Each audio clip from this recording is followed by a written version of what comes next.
All right, so you're staring at a genetics exam question, right? And it's just this long string of A's, T's, C's, and G's.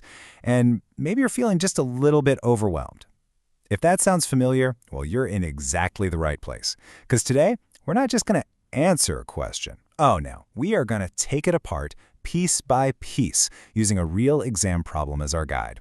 We are going to turn that confusion into total confidence. So, you ready? Let's dive in.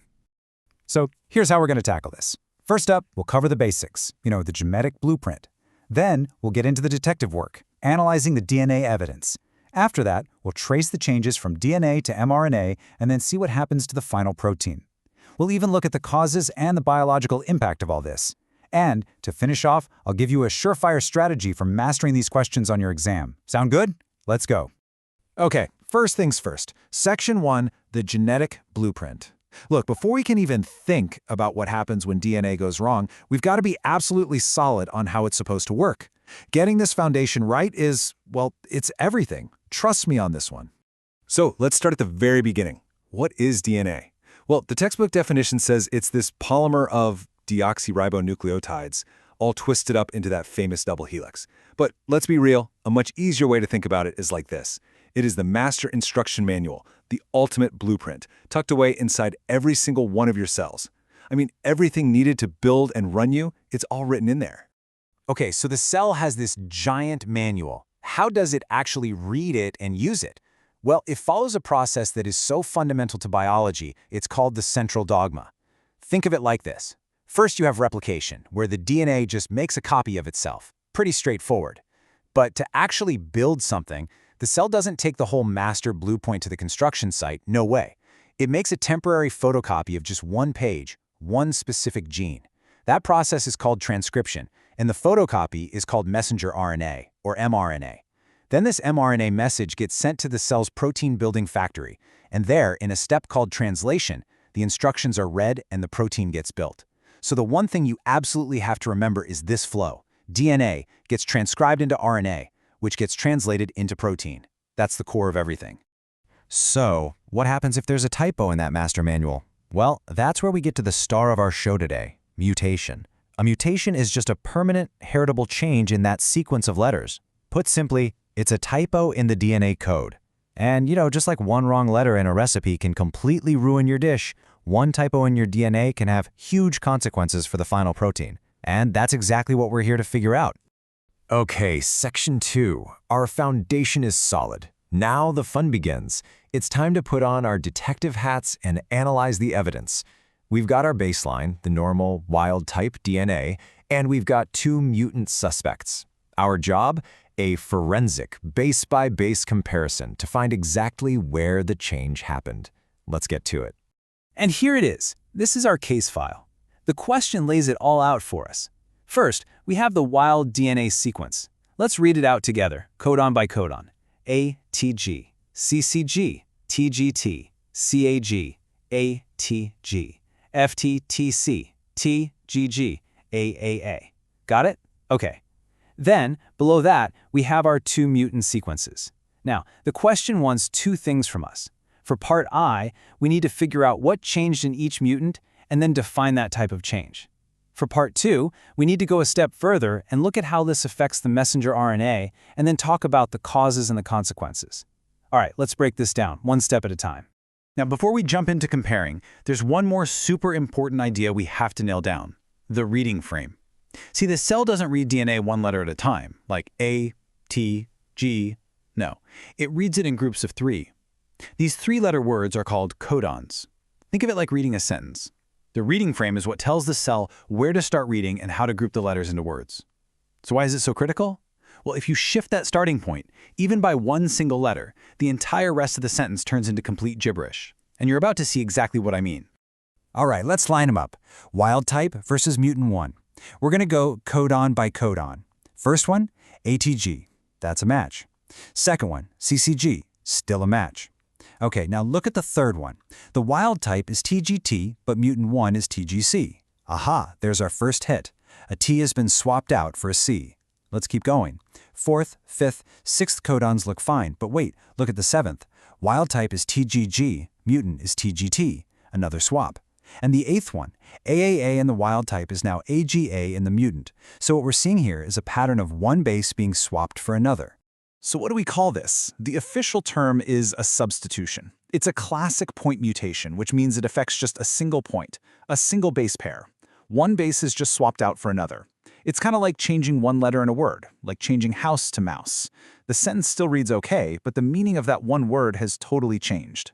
And here's a huge tip for your exams. Don't just say it's a substitution. You have to define it, just like you see here, to get those top marks. Okay, on to mutant 2. Let's run the same play. First codon, ATG, match. Second, CCG, match. Third, TGT, still a perfect match. But now, look really closely at the fourth codon. Wild type is CAG, mutant 2 is CGA. Now you might think, oh, another substitution, A for G. But hold on, look at what happens to everything after that. The wild type goes ATG TTC, but the mutant goes TGT TCT. Whoa, they are completely out of sync now. It's like the whole sequence got shifted over. Let's rewind. If you look really carefully at that fourth codon, CAG, what if the A just vanished? If it got deleted? Then the G would slide over and pull the T from the next codon with it. And yes, that's exactly what's happened. The A is gone, it's been deleted, and that single missing letter has thrown everything else into chaos. And as you might have guessed, the technical name for this is a deletion. Super simple, right? It's just a mutation where one or more of those nucleotide letters are straight up removed from the gene. But as we just saw, that seemingly small act of removing one letter has this huge domino effect, which brings us to our next absolutely critical idea. That massive domino effect?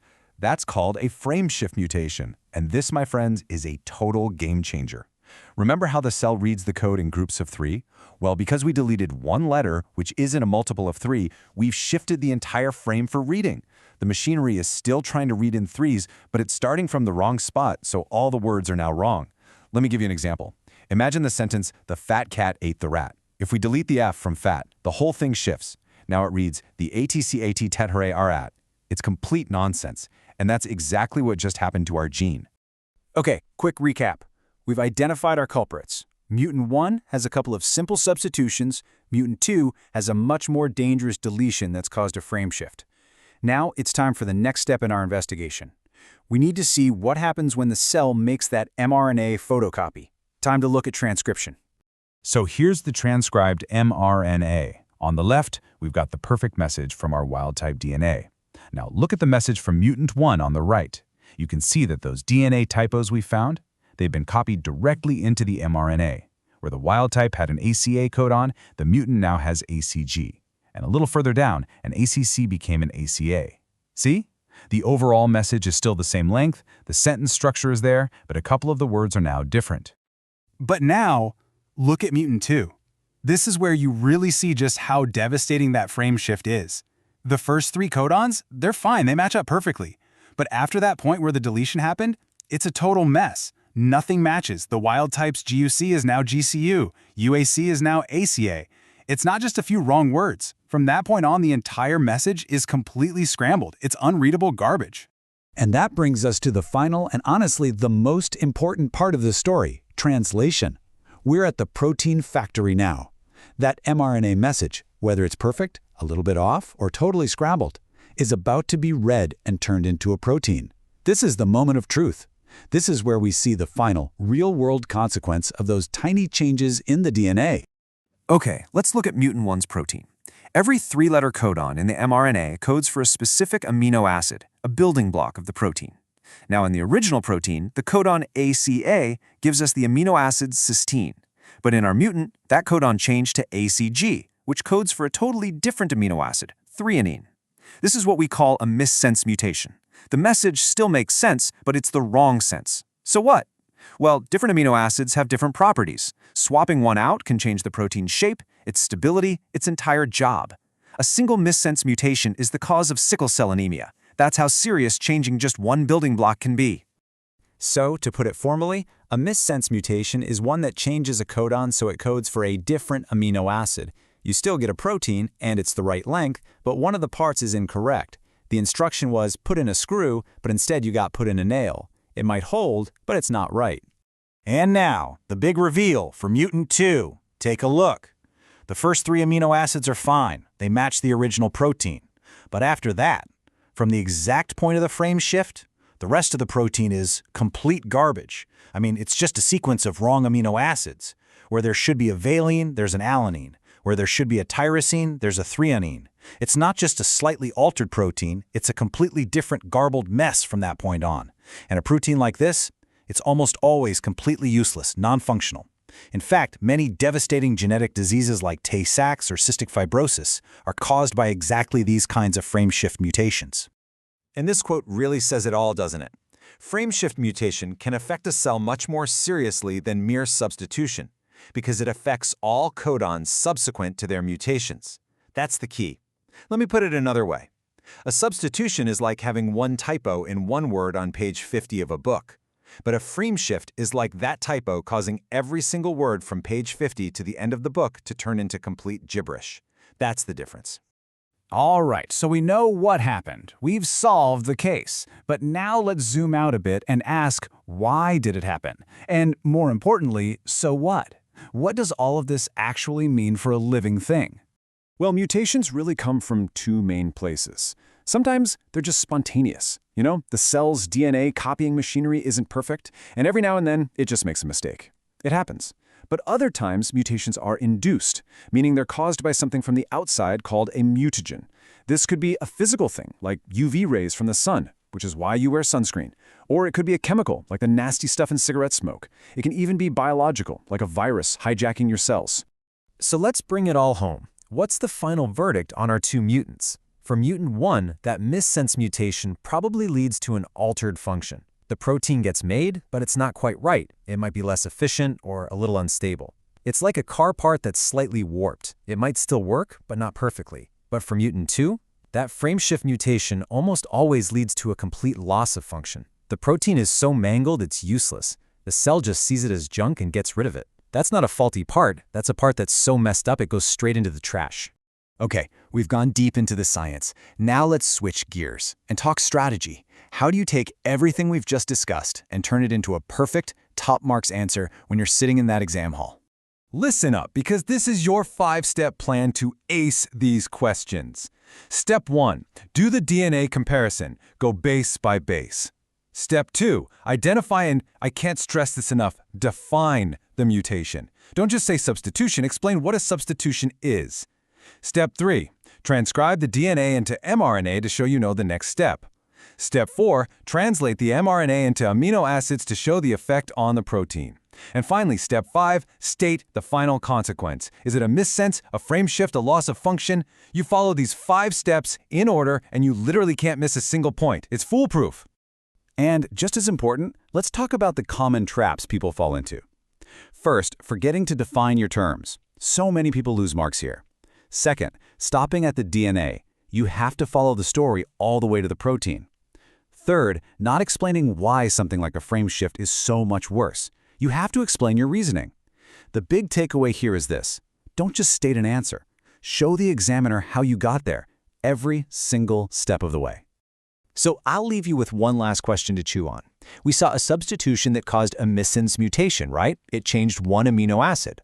But what if a substitution changed a codon into a stop codon? The signal that literally tells the protein factory to just stop building. What would happen to the protein then? What would that do to its function? That's a whole other type of mutation, and it's another key piece of this incredible genetic puzzle. Thanks for sticking with me through this deep dive.